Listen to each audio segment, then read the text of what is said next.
first time I've been wedged in a bunch of cameras.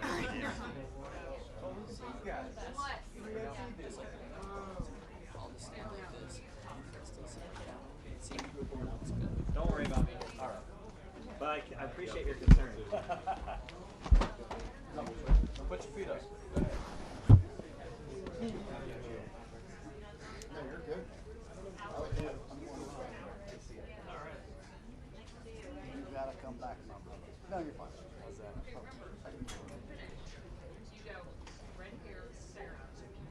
She just wants to just everybody just go. I can also. One of these days. You just say, have you met Sarah? Who do you work with? Oh. I'm not going to shoot her so much. It's not Salem this time. I'm just going to get shots of you guys. Working? Yeah. What I really need is a wider lens. I got a 16 to 35. On you right now? Uh-huh. Is it a Sony lens? Uh-huh. That'd be great. Look at you.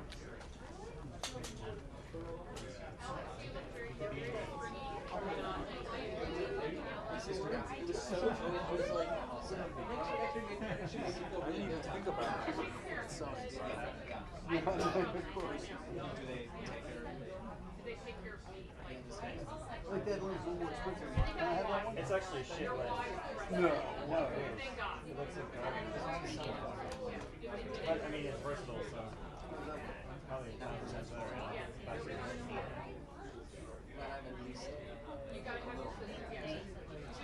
I got the focus tape down. Might even have the zoom tape there.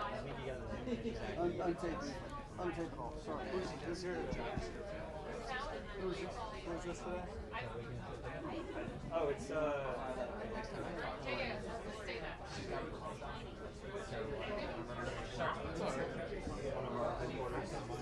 Kit. One married to Noah Gray. Sorry. Oh, Chris.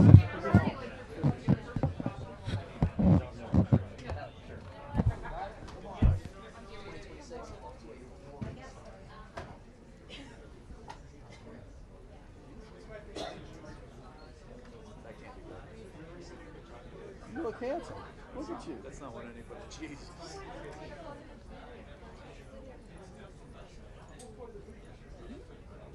Everyone turn your shutters on. Fake shutters. This is my problem. What's your like balance?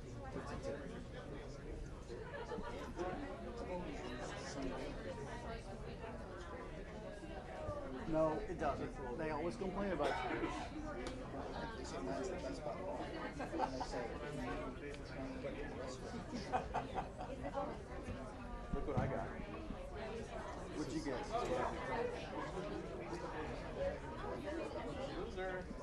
You don't have, you just now have one of those? yeah. Dude. Yours is so old it's faded. It's not white anymore. Look at that. Look at that. Look how faded that is.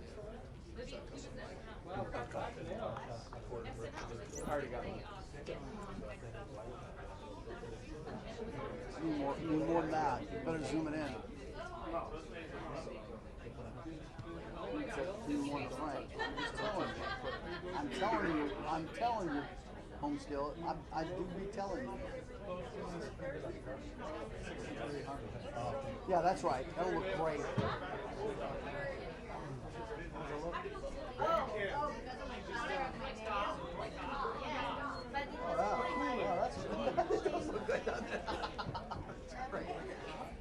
I wish they'd buy me this lens. I got a 12 to 24 in the back. Yeah, that'd be even cool. Look at it. Ooh.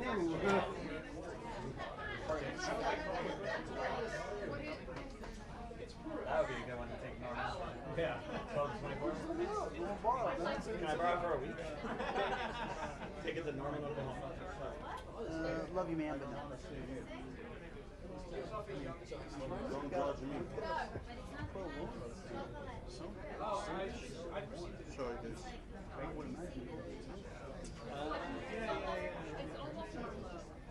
I mean, we get some stuff. There's also like 30 of us.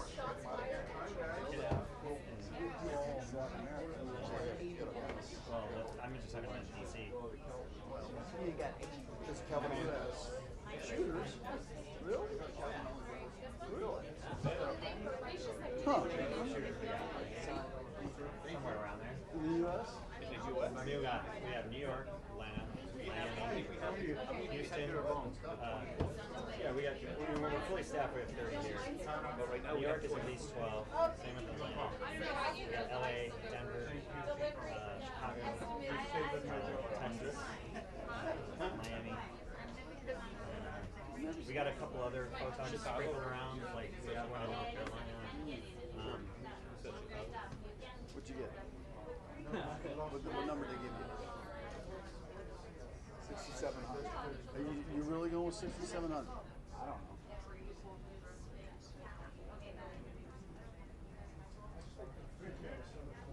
Why? No good? I think it looked great.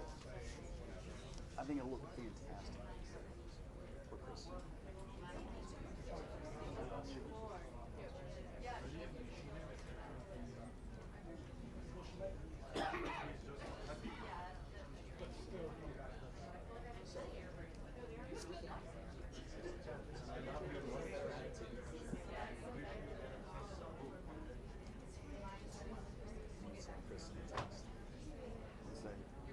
We're sorry.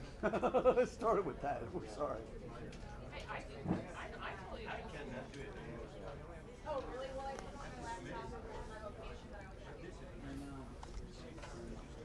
Yeah. You're very welcome. That's the one.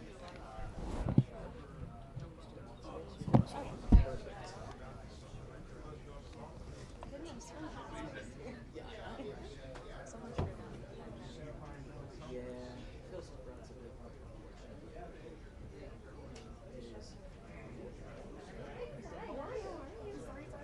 We get separated. Hi. Hey, we were just texting you. Yep. We were apologizing. We're invading your space. I mean, it's not. Hey, I have to you're on be really, camera. I have to be really nice about it. How are the kiddos? Are they doing okay? Good, yeah. We're going to go on a trip next week. We're going to Dominican because our son's spring break is too long. How old is your son now? He's 4. So he's good. Yeah, he's really Is that his first time putting that out? He's done like fun trips like that, but you know, every day he like remembers it more, which is cool. That's great. She's like 9 months. God, April she's just 3rd. having a hard time like moving around now. Yeah, it's so bad. Every night is like, they put her shocked, she sleeps okay. Oh, does she have a pillow? Yeah. Okay, that's good. So, she's 37 years on Friday. Oh my god. It's so close. That's awesome. That's so good. Do you feel ready? She's ready as a lot to be. Yeah. You're never ready. The good news is you're never ready. So. Be on air, be like, alright, we gotta go. No more trimming her on. Yeah, exactly. My buddy delivered his first one. Really? In the entryway to that. He delivered. In the entryway to Yeah, I think so. I'm going there. Yeah, but I can't hear anything.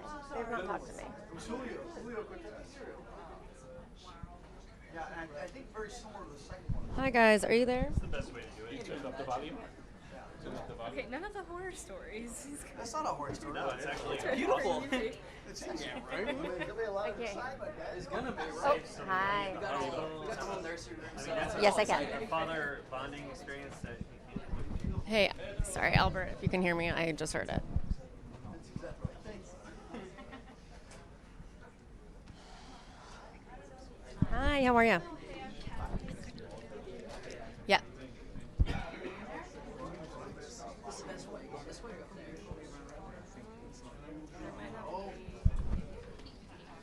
Okay, sounds good. Okay, yeah. Come on. Sorry. Let me see what I can. Thank you, Steve. Sorry. Thank you. Thank you.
good. Okay.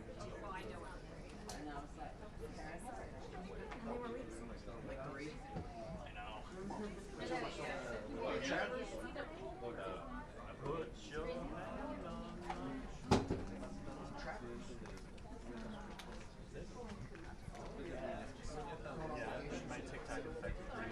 Oh, you're good. What are you buying? New tie. That was a great tie. Reminds me of my childhood in Florida.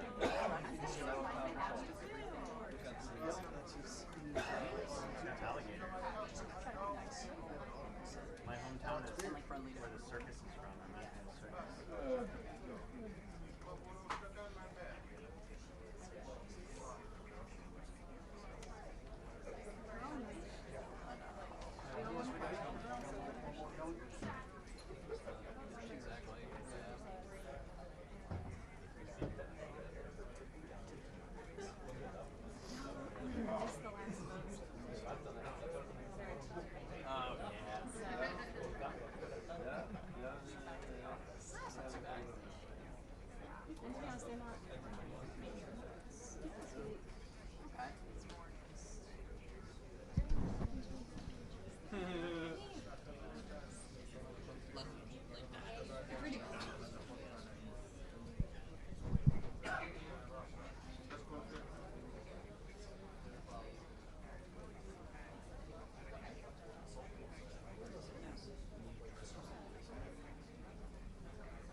I'm standing. Can you not see me?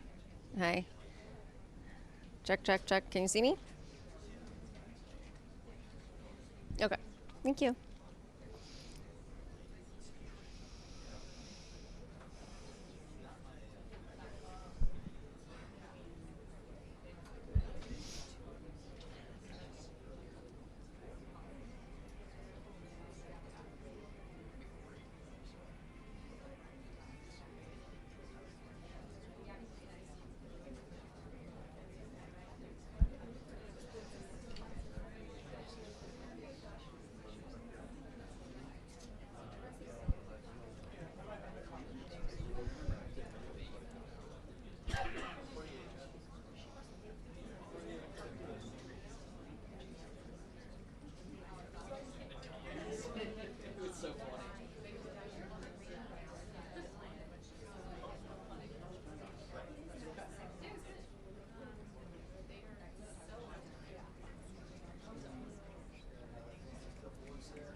Hey, John. Yeah, we've seen how much this administration's messaging can impact oil prices.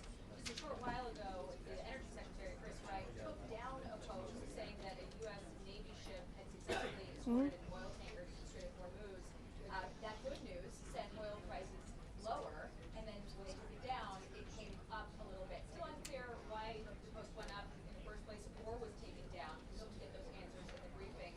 But the messaging has also impacted things like stock prices. Well, look, there's still an enormous amount of questions about this timeline in particular. And what we heard at the Pentagon today was Pete Hegseth putting this squarely on the president. So obviously that is going to be something that comes up. One of the things that we had heard from the Secretary of Defense was that this was going to be roughly 3 weeks to 8 weeks. Well, he completely walked that back during his press conference today, saying they weren't going to give a timeline, and then saying they were going to defeat and make sure that they had all of the objectives done, but also they were going to be doing it on their own timeline that they controlled, that President Trump controlled. controlled the throttle. But it is unclear what that means in terms of an actual timeline. And President Trump had said he always believed this is going to be anywhere from 4 to 5 weeks. He also seems to be kind of walking away from that 4 to 5 weeks. It's not something that we've heard him say. Obviously, in an interview yesterday, he said he thought it was very close to complete. The war then essentially said that we weren't done winning. We hadn't done enough winning yet, so that this war was going to continue. So what exactly America is looking for, what the United States is looking for, what the administration is looking for still remains a big question. And how will they determine when America will get out of this conflict in Iran? Of course, they have said over and over again, this isn't going to be a forever war. This isn't going to be about nation building. But yet we still have no idea how long this is going to last. And Americans have a lot of questions about this. Over protests about how ICE is being handled. And of course, we are looking for any answers we can get on where the president's head's at about boots on the ground after there were some reports that last week that he was potentially mulling that. So a lot to get to, and we'll bring it all to you. Thanks.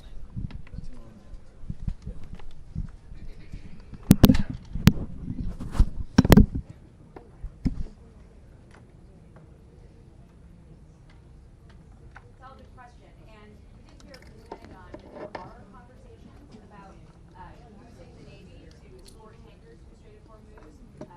General Haynes said this morning that they've got to sort of figure out what all would go into that, the risk and the calculation. But this has been something the president has floated from the beginning of this operation. That if necessary, they have been looking into how they would carry that out. But we don't yet have any indication that that has begun, and whether they plan to very soon is really kind of concerned.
Can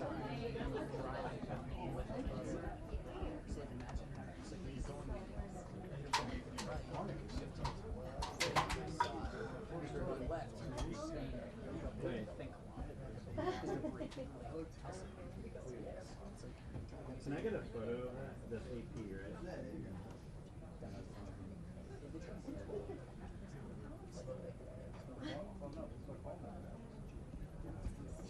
Get that off the real fat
double leg wall squat. Yeah, I know.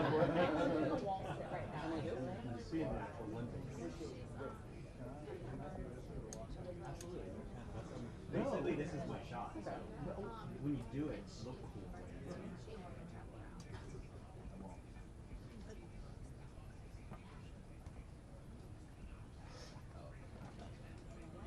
Yeah, you shoot with your phone, you shoot with your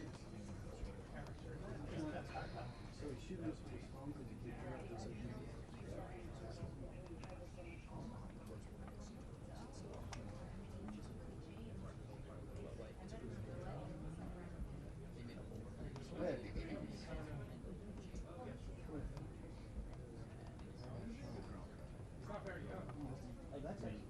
I'm not in it.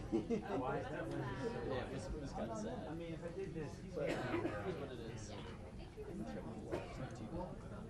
She's so much nicer than Taylor. She's so much nicer.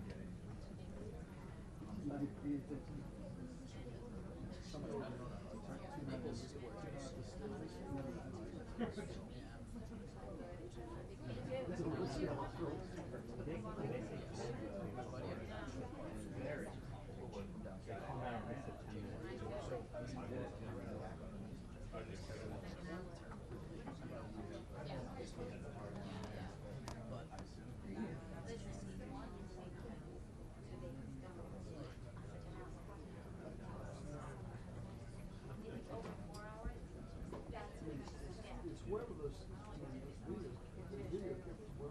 Yeah, but the rats and some of those videos. Well, it's each organization. But I think they're all like right.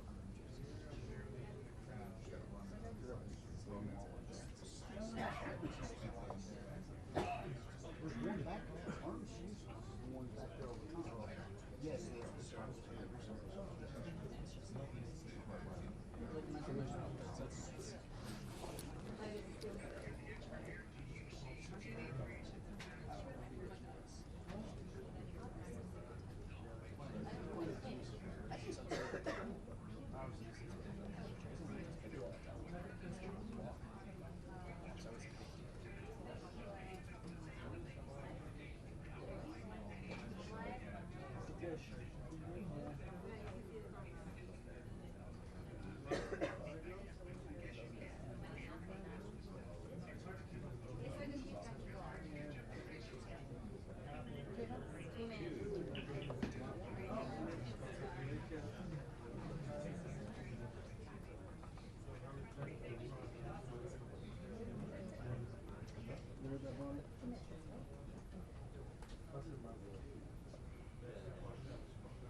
you get booked on it?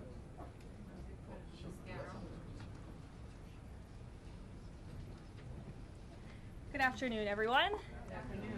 Let's begin with some scheduling updates.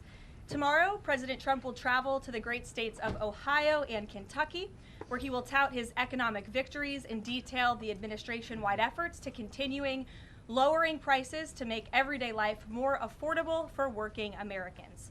The president will visit Thermo Fisher Scientific in Ohio and give remarks at Verst Logistics in Kentucky.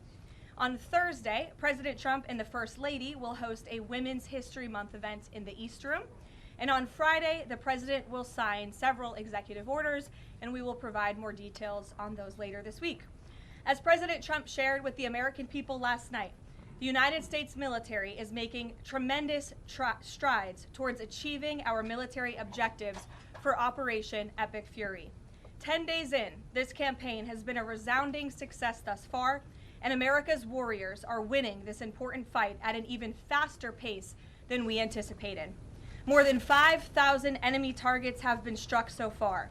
Iran's ballistic missile attacks are down more than 90%, and their drone attacks are down by approximately 85% since the start of Operation Epic Fury. The United States is also annihilating the Iranian regime's navy, and we have destroyed more than 50 Iranian naval vessels, including a major drone carrier ship. None of the regime's vessels are operating in major regional waterways, and the Iranian Navy has been assessed as combat ineffective. The trend is clear. U.S. combat capabilities are increasing and growing more lethal and dominant by the day, while the Iranian terrorist regime's ability to respond has rapidly declined. Now, the U.S. military is moving to dismantle Iran's missile production infrastructure. Our incredible B-2 bombers recently dropped dozens of 2,000-pound penetrator bombs on deeply buried missile sites. Last night, President Trump reiterated his commitment toward keeping oil flowing through the Strait of Hormuz so the United States and all of our allies can receive their energy needs. President Trump will not allow rogue Iranian terrorists to stop the freedom of navigation and the free flow of energy. Let me be clear. It is a good thing to wipe out terrorists who indiscriminately target civilians and attempt to hold the global economy hostage, and President Trump should be commended for doing so. As the president made unequivocally clear to the remaining elements of this terrorist regime in his statement yesterday, if they do anything to stop the flow of oil or goods within the Strait of Hormuz, they will be hit by the world's most powerful military 20 times harder than they have been hit thus far. Moving forward, the stated objectives for Operation Epic Fury remain the same: destroy the terrorist regime's ballistic missiles, raise their Iranian missile industry to the ground, ensure their terrorist proxies can no longer destabilize the region, and ensure that Iran never obtains a nuclear weapon. President Trump remains confident these goals will be accomplished in swift fashion. As for the oil, President Trump fully expected the rogue Iranian regime to try and disrupt the global markets. That's why President Trump and his energy team have been planning for this long before the strike and have moved quickly to address these temporary disruptions. Thus far, the Trump administration has offered political risk insurance to tankers operating in the Gulf. The Treasury temporarily waived certain oil-related sanctions, and the Commander-in-Chief has offered the U.S. Navy to escort tankers when necessary. The president and his energy team are closely watching the markets, speaking with industry leaders, and the U.S. military is drawing up additional options following the president's directive to continue keeping the Strait of Hormuz open. I will not broadcast what those options look like, but just know the president is not afraid to use them. Rest assured to the American people, the recent increase in oil and gas prices is temporary, and this operation will result in lower gas prices in the long term. Once the national security objectives of Operation Epic Fury are fully achieved, Americans will see oil and gas prices drop rapidly, potentially even lower than they were prior to the start of the operation. And we will live in a world where Iran can no longer threaten the United States or our allies with a nuclear bomb. On another matter here at home, President Trump is urging Congress to pass the Save America Act, one of the most critical pieces of legislation in our nation's history. The Save America Act is overwhelmingly popular with all Americans because each provision is rooted in common sense. The Save America Act has 5 simple requirements as requested by the President of the United States. Number 1, voters have to show ID to cast a ballot in an American election. Very simple. 90% of Americans, including more than 80% of Democrat voters, agree with this. Number 2, the Save America Act will require all voters to show proof of citizenship in order to register to vote in American elections. Again, this is popular and rooted in common sense. Only American citizens have the right to vote in American elections. But after Joe Biden and the Democrats allowed tens of millions of illegal aliens into our country, it's more important than ever to ensure that only American citizens are registering to vote on our nation's voter rolls, and Congress needs to pass this. Number 3, the Save America Act abolishes the incredibly unsecure practice of universal mail-in ballots, which throw the door wide open for fraud. Importantly, the Save America Act maintains exceptions for Americans to use mail-in ballots for illness, disability, military, or travel reasons. The bipartisan 2005 report of the Commission on Federal Election Reform, chaired by, of all people, former President Jimmy Carter and former Secretary of State James Baker, concluded that, quote, absentee ballots remain the largest source of potential voter fraud, and it is time for Congress to finally address this. Number 4, the Save America Act permanently bans men from competing in women's sports. President Trump signed a landmark executive order upholding the promise of Title IX and ending this dangerous and unfair practice. But now it's time for Congress to codify this into law. Number 5, the Save America Act bans transgender mutilation surgery for children. Again, President Trump signed a common sense executive order to do this and kept his promise to the American people, but now Congress needs to do the same and codify it. It's well past time for Democrats in Congress to stop perpetuating the radical and false claim that you can somehow change a child's sex. You cannot. Passing the Save America Act is the most important thing that Republicans and, frankly, Democrats can do to strengthen election integrity and protect our democracy. It's what the American people elected Republicans to do, and they must deliver on it as soon as possible. The president is calling on Congress to get the job done and send this historic piece of legislation to his desk immediately for signature. So with that today, I will take your questions. Benny, thank you for being here, and why don't you start us off? Thank you, Karoline. So my first question is actually about the Save America Act. So one of the biggest things that the Democrats are saying, the claims that they're making, is that the Save America Act, it would prevent married women from voting in elections or make it harder for them. What do you have to say to those claims? Is there any validity to them, and where do you think they're getting this from? There is zero validity to these claims, and I'm glad that you brought them up, because you have the Democrats who have created this myth, and it has been perpetuated, unfortunately, by many in the mainstream media. Let me be very clear. The Save America Act does not prohibit anyone from voting, with the exception of illegal aliens. And the greatest way to disenfranchise American citizens from voting in American elections is to allow illegal aliens to vote, which is what Democrats want to do. We see it taking place in Democrat jurisdictions at the state and local level across this country. So the Save America Act corrects that.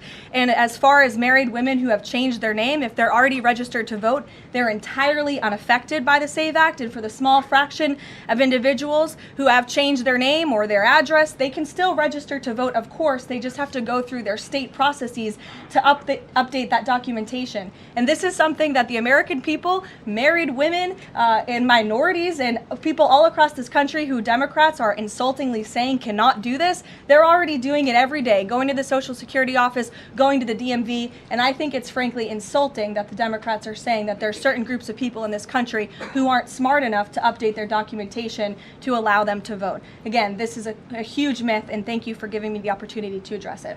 Of course, and then just one more question about DHS. The funding issue has been 3+ weeks now. I was at the airport this morning in St. Louis, Missouri, and it was early in the morning, and one of the TSA agents, I saw she was kind of tearing up, she was crying, and I asked her, I was like, what's wrong?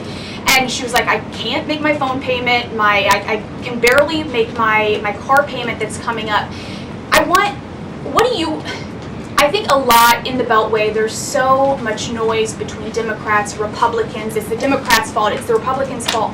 But what is the White House's message to the American people that are struggling because they're not getting that paycheck? It's take away the politics. What do you have to say to those people? President Trump wants the Department of Homeland Security. He wants TSA, he wants FEMA, he wants the brave men and women of our United States Coast Guard to receive their paychecks, and he wants this department to be fully funded and fully reopened. And so to any American out there who is struggling without a paycheck, we know there's more than 100,000 of you across the country. To any American out there who is showing up to an airport and facing incredibly long wait times and lines, call your Democrat member of Congress and tell them to fund the Department of Homeland Security. That's what President Trump wants to do, and it's completely ridiculous that the American people are suffering as a result of these partisan games that are being played by Democrats on Capitol Hill. Thank you. Steve.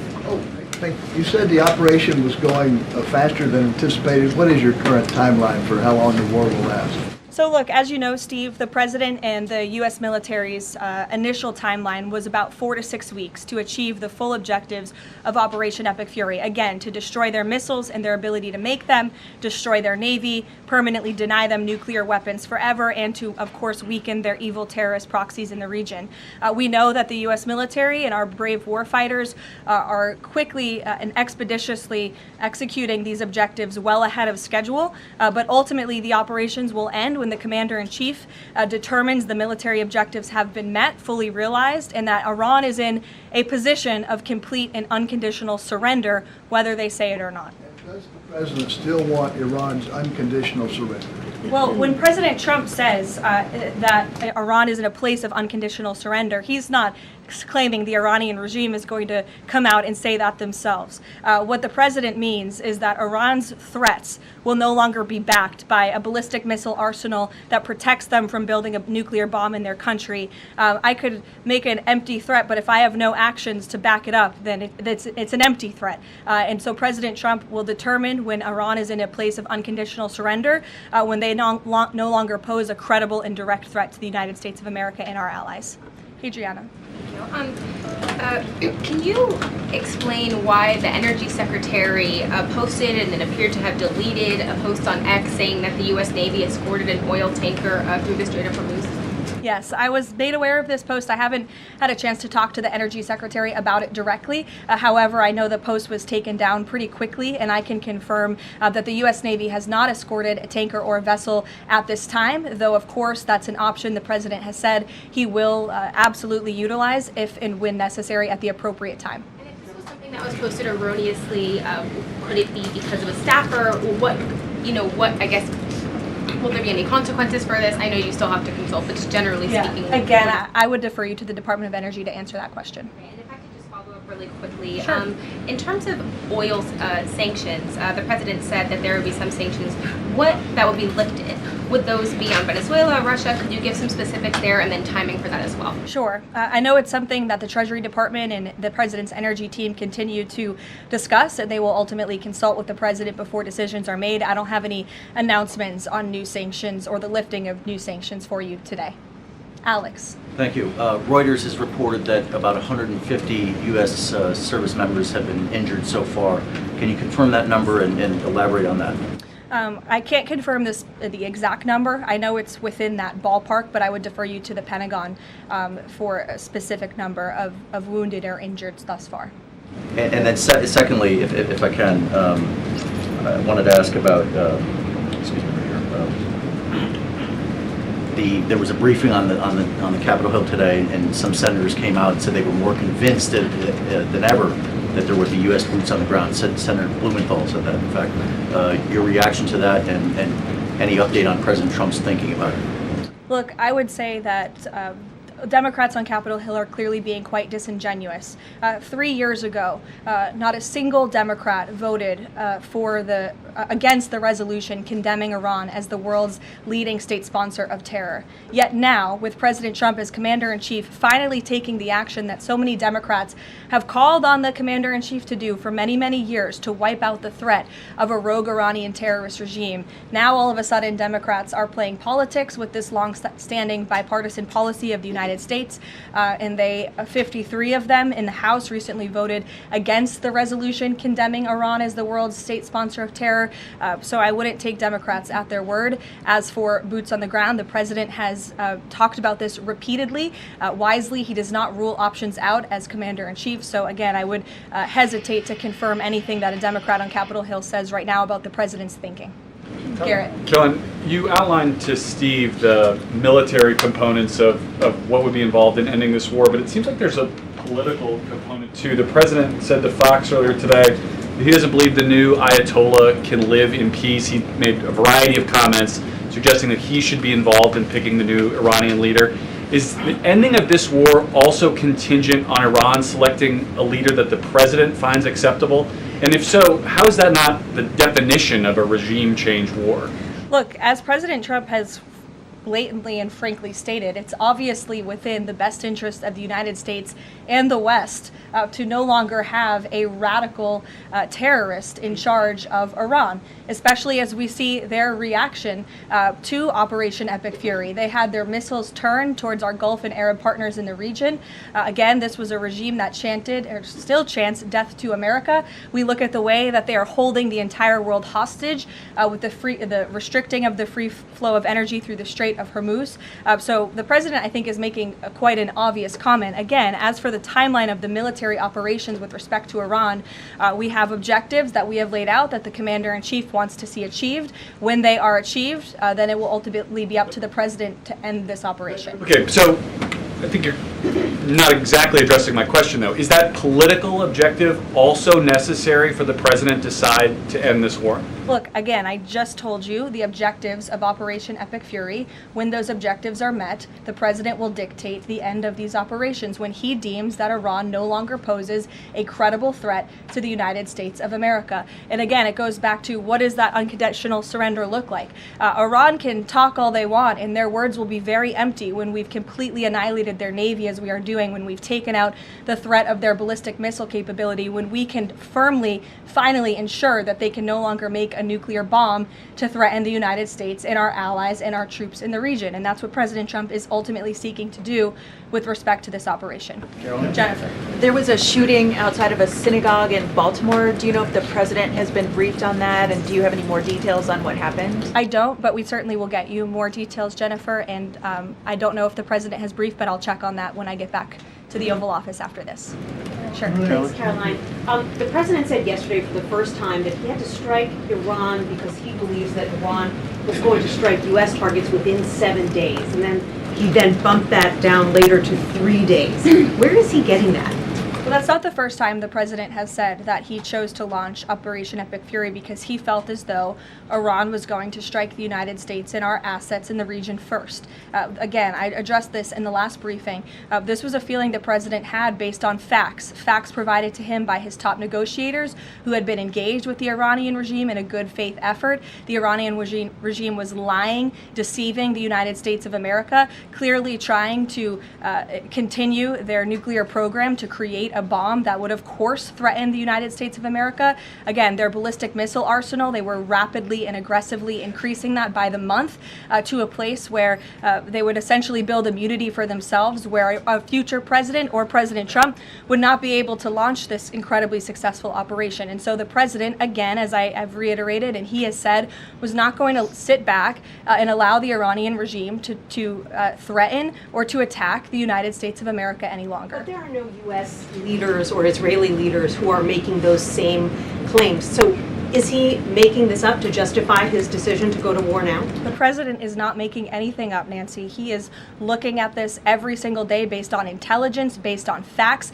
and based on intelligence that he himself and his negotiators have consumed based on their, again, negotiations with the rogue Iranian regime over the past year. And the president and his team tried in a good faith way to reach a diplomatic deal through peaceful means with the Iranian regime. And Iran chose this path to death and destruction. Iran wanted to attack the United States of America, and the president was not going to sit back and allow that to happen. He was not going to sit back and allow that to happen, and everyone in this room should be grateful for it.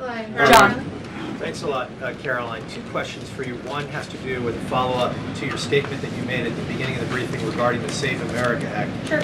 Yesterday, the Senate Majority Leader John Thune spoke on the effort to potentially have a filibuster broken, the rules for the filibuster broken. He said the votes aren't there, one, to nuke the filibuster, and the votes aren't there for a talking filibuster. He says that's the reality. What's your reaction to what Senator Thune said? Look, I think President Trump, the urgency behind his need to pass the Save America Act and his desire to get this country-saving legislation passed has been made quite clear. He wants all options on the table, and he wants the Senate to move as quickly as possible through whatever means necessary. And then secondly, just regarding the president's trip tomorrow, looking ahead, why Ohio and why Northern Kentucky? Well, why not? These are two great states with great Americans. Just wanted to know why they were chosen. Great states with great Americans. The president will be joined by lawmakers from both states who he greatly admires and respects and supports. And he'll be meeting with business owners in both of these places and talking about the economy, which is, of course, the utmost importance to him. Caroline, thank you. Last week, the Energy Secretary issued a waiver for India to get oil, Russian oils, during this energy crisis. Yes. Have you spoken to President about it? What's the idea behind this? Have I spoken to the president about it? Yeah. Yes, I have spoken to the president about it. And the president and the Secretary of Treasury and the whole national security team came to this decision because our allies in India, as you know, Leavitt, have been good actors and have previously stopped buying sanctioned Russian oil. So as we work to appease this temporary gap of oil supply around the world because of the Iranians, we have temporarily permitted them to accept that Russian oil. And this Russian oil was already at sea. It was already out on the water. So this short-term measure, we don't believe it will provide significant financial benefit to the Russian government at this time. I have one more question about Pakistan. You know, Pakistan is a neighbor of Iran, and Pakistan is also an ally of U.S. President has been praising a lot about the field marshal. Is Pakistan providing any kind of support in this war against Iran? That I will have to check on with the Pentagon and get back to you. Sure. Thanks, Caroline. The president said yesterday that President Putin told him he wanted to be helpful in the Middle East. The Kremlin put out a statement where Putin said, quote, "I would like to reaffirm our unwavering support for Tehran and our solidarity with Iranian friends." How does the president think that Russia could be helpful, if not helping Iran? And did the president push Putin on Russia sharing intelligence with Iran in this war? The president and his special envoy Witkoff have both said that, of course, they've sent a message to Russia that if that was taking place, it's not something they would be happy with, and they hope that it is not taking place. As for further details about the discussions between these two leaders, I'll leave it to the president to divulge any more of that conversation, but he did confirm it yesterday and provided you with a little bit of the background and his view and his perspective, as he always does. Luke. Regarding the missile strike on the Iranian school, how long does the administration expect that investigation to take, and will the White House or the Department of Defense release a full report of its findings once the investigation is complete? The Department of War will do that. The investigation continues, and as the president said yesterday at his press conference, he will accept the conclusion of that investigation, whatever it may be. We'll go to the back row for some love. Sure, in the back with the glasses. Go ahead. Regarding the shield of the Americas. Caroline, and then you can go, but go first. Okay, thank you. Is there an update regarding You have rough real estate back there, so I'm trying to give you is some there an love. update regarding Cuba, and also is an economic deal imminent? Sure. I don't have any updates on Cuba for you today. Obviously, this is something the administration is actively dealing with. The president's made it quite clear, it's his belief, based on fact, that the Cuban regime is bound to fall. The country is obviously in a very weak place, economically speaking. The people are crying out for help, and the president believes and knows that the Cuban regime wants a deal. So as you know, Secretary of State Rubio has been engaged in those conversations as directed by the president. I don't have any updates for you today, though. Thank you, Caroline. Regarding the Shield of the Americas, the initiative by President Trump this weekend, big names, a lot of countries, but some notable absences. For instance, Colombia, which is a key ally with the United States in terms of counter-narcotics. And President Gustavo Petro was here at the White House, and he met with President Trump. Why wasn't Colombia invited to the Shield of the Americas? I don't think we're seeing the level of cooperation we quite want to see yet from the Colombian government to invite them to the Shield of America's event in Pact, but we certainly hope that this newfound organization will expand and we can continue to invite additional member countries. But there was quite a few countries there. I believe there were 17 countries represented, 12 heads of state with the president over the weekend. They signed a defense agreement with all of our militaries to emphasize the need to combat drug cartels through Latin America in the Western Hemisphere, and ultimately, of course, to curb the illegal trafficking of drugs to the United States, which is the president's utmost priority in all of this. So it was a great event on Saturday, and we look forward to the coalition expanding. Kelly in the back. Caroline, thank you. Good to see you. I want to get back to another question that was asked earlier. It talked about the political aspects, but there's also the ideological and the spiritual aspects of what Iran has said for 47 years.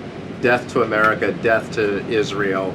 And we've just finished talking about the fact that terror has been around the world. Iran has been the nexus of that in so many ways. Has the president stated clearly to the American people why this is such an imminent threat in order for Democrats on Capitol Hill and Republicans and the American people to understand how imminent the threat was?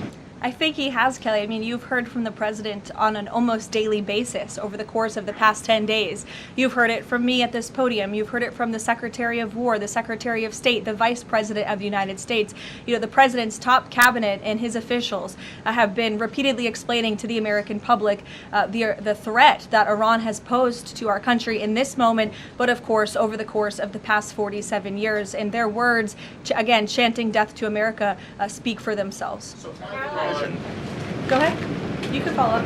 Why the division within the American people? I realize that we have people are talking about the War Powers Act, they're talking about all kinds of issues, but have people forgotten just how imminent that threat was? If they keep saying death to America and death to Israel, they mean it. Look, I don't think the American people have forgotten, but I think Democrats on Capitol Hill, they have not forgotten, but they are just so plagued with this resistance to President Trump on everything that they do that, again, they can't even rally behind the common sense, bipartisan, long-standing principle of the United States of America that Iran absolutely poses a threat to the United States, that Iran is the world's leading state sponsor of terrorism. And I think that's reflected again in their voting pattern. In 2023, every single member of the House of Representatives, with the exception of one, I believe the final vote was 412-1 in 2023 for a resolution condemning Iran as the world's state leading sponsor of terror. And now in this year, under this president in 2026, 53 Democrats voted against that exact same resolution with the exact same language. I don't think that's a change in the threat that Iran has posed to the United States. I think it's a change in the Democrat Party's thinking and their vicious hatred for President Trump. Danny? Sure. National threat level, following on Kelly, what's the national threat level right now because of this death to America, death to Israel issue? I believe the Department of Homeland Security and the FBI have repeatedly and continuously provided updates on the threat level to the homeland. I don't want to speak on it out of turn from up here, but of course, the federal government is continuing to coordinate and partner with local law enforcement agencies across the ground to thwart potential threats to the homeland. This is something the administration obviously takes very seriously. We are thwarting threats that, frankly, most Americans don't know about because they never make headlines, but that's the great work that the Department of Homeland Security is doing, and it emphasizes and underscores the point of why Democrats need to fund and reopen fully the Department of Homeland Security right now. Danny? On the Iranian school, why did President Trump say yesterday that Iran may have Tomahawk missiles when there are only 3 other U.S. allies plus the U.S. that have those missiles and therefore could... Look, again, as the president said yesterday, he will accept the conclusion of this investigation by the Department of War.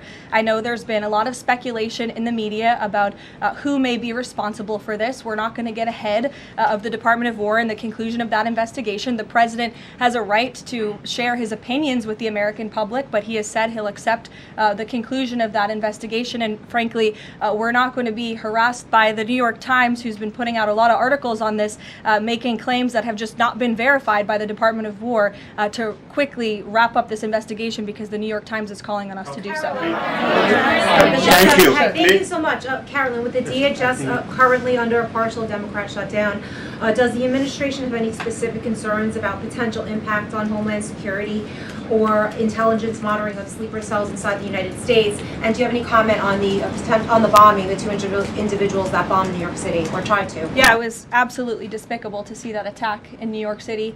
I know the FBI is investigating, and the Department of Justice and SDNY have announced they are charging those two individuals and alleged terrorists, and I know they won't rest until justice is sought in this case. Daniel.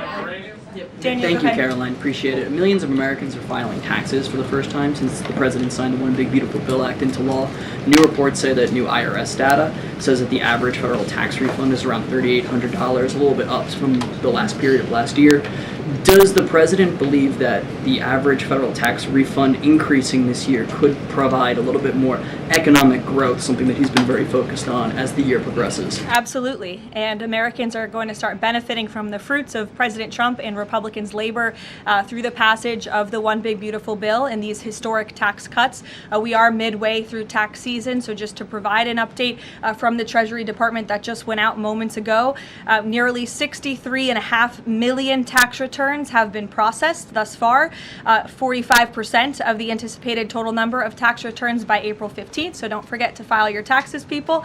And the average refund this year is more than $3,700. And we know that more than 27.5 million individuals who have filed their tax returns thus far have claimed at least one of President Trump's new tax cuts. Over 3.5 million returns have claimed no tax on tips. Over 15.5 million returns have claimed no tax on overtime. Over 9.2 million returns have claimed the enhanced deduction for seniors. And over 690,000 returns have claimed no tax on car loan interest. And another amazing statistic, nearly 3.5 million Trump accounts have been opened for children in our country thus far. So we look forward to, I know the Treasury Department continues to look forward to seeing these checks go out the door and into the pockets of hardworking Americans, and the president will be meeting with them himself tomorrow on the road in both Ohio and Kentucky, and we look forward to seeing you all there. Thank you, guys. Thank you, Karoline.